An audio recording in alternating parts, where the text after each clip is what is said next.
Story Blondine Lost. Blondine grew to be 7 years old and Brunette 3. The king had given Blondine a charming little carriage drawn by ostriches, and a little coachman 10 years of age, who was the nephew of her nurse. The little page, who was called Gourmandinette, loved Blondine tenderly. He had been her playmate from her birth, and she had shown him 1,000 acts of kindness. But Gourmandinette had one terrible fault. He was a gourmand, was so fond of dainties and sweet things, that for a paper of bonbons he would commit almost any wicked action. Blondine often said to him, "I love you dearly, Gourmandinette, but I do not love to see you so greedy. I entreat you to correct this villainous fault which will make you despised by all the world." Gourmandinette kissed her hand and promised to reform. But, alas! He continued to steal cakes from the kitchen and bonbons from the storeroom. Often, indeed, he was whipped for his disobedience and gluttony. The Queen Forbette heard on every hand the reproaches lavished upon the page, and she was cunning enough to think that she might make use of this weakness of Gourmandinette and thus get rid of poor Blondine.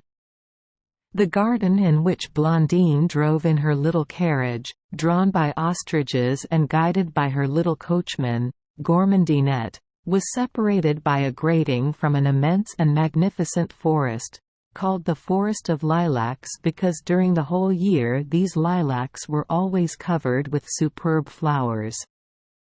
No one, however, entered these woods.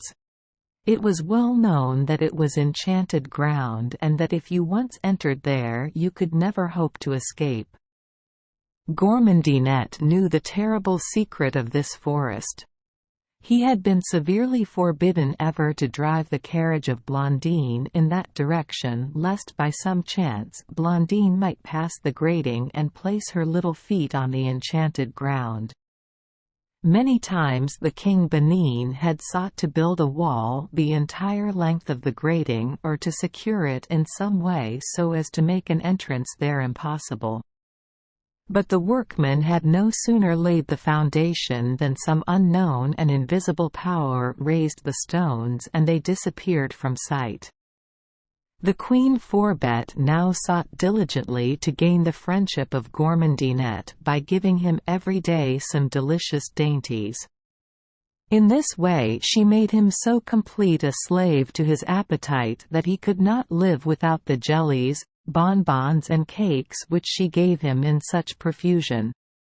At last she sent for him to come to her, and said, "Gourmandinette, it depends entirely upon yourself whether you shall have a large trunk full of bonbons and delicious dainties or never again eat one during your life."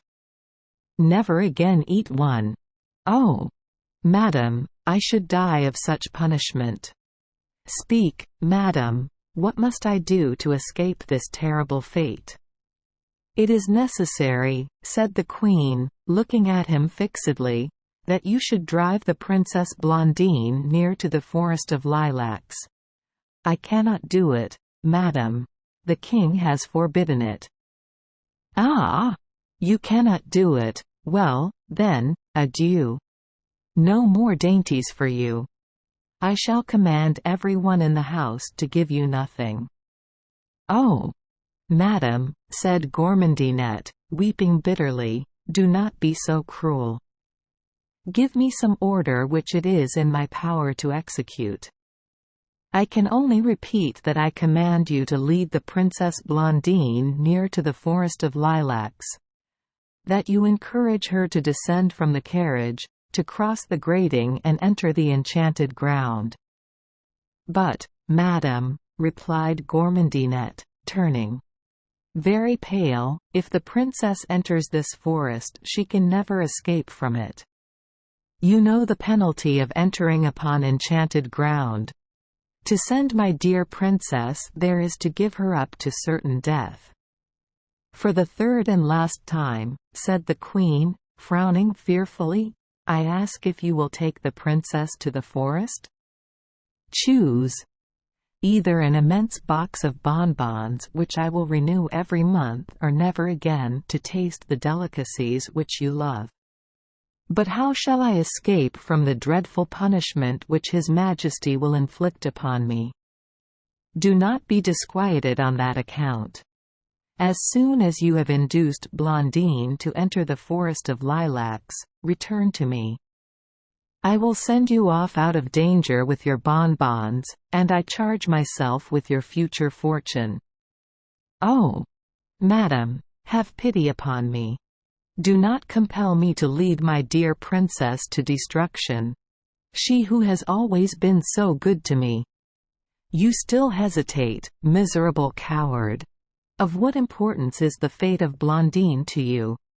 When you have obeyed my commands, I will see that you enter the service of Brunette, and I declare to you solemnly that the bonbons shall never fail."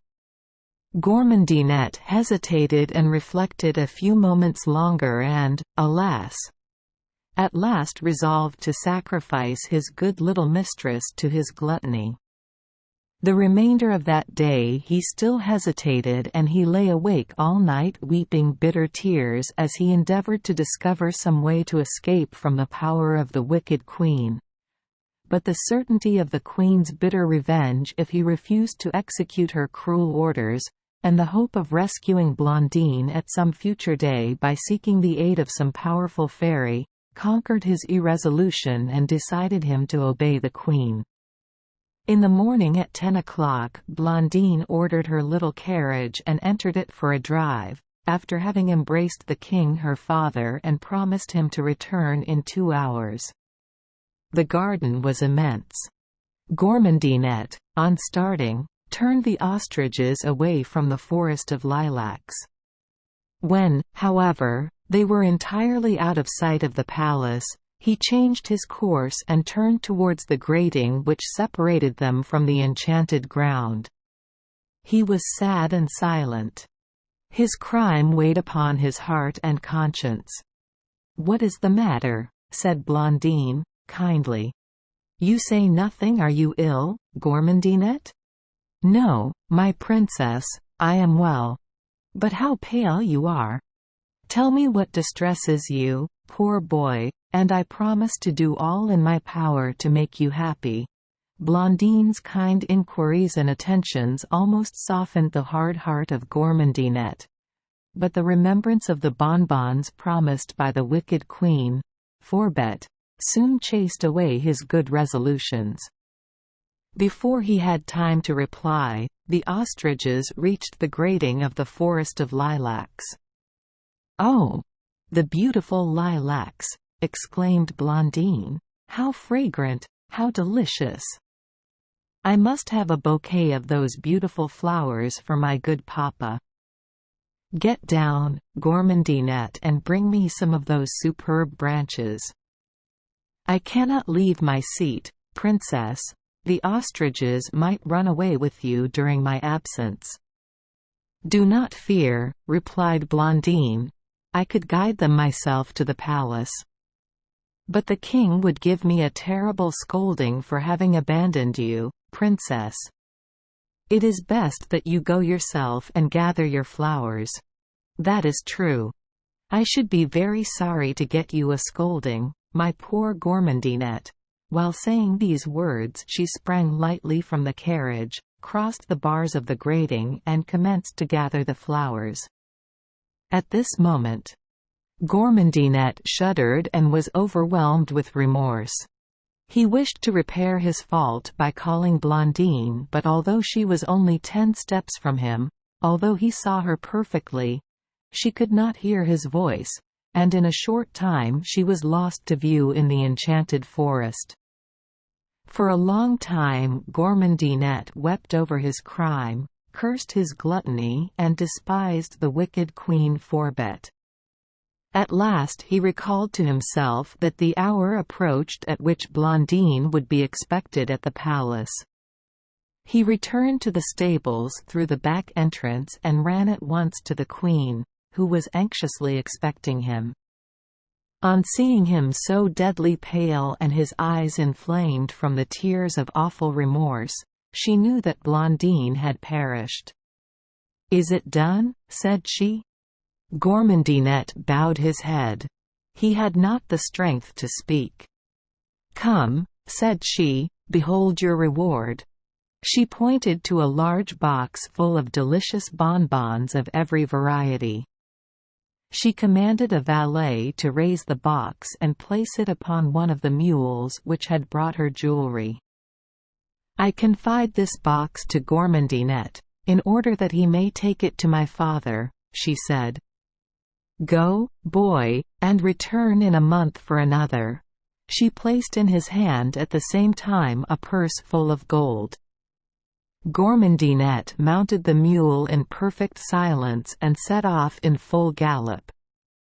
The mule was obstinate and willful and soon grew restive under the weight of the box and began to prance and kick. He did this so effectually that he threw Gourmandinet and his precious box of bonbons upon the ground. Gourmandinet, who had never ridden upon a horse or mule, fell heavily with his head upon the stones and died instantly. Thus he did not receive from his crime the profit which he had hoped, for he had not even tasted of the bonbons which the Queen had given him. No one regretted him. No one but the poor Blondine had ever loved him. Thank you for joining us for today's fairy tale. We hope these stories bring joy and meaning to your day. If you love our channel, please hit the subscribe button so you won't miss any exciting tales. Wishing you a good night and sweet dreams. See you in the next story.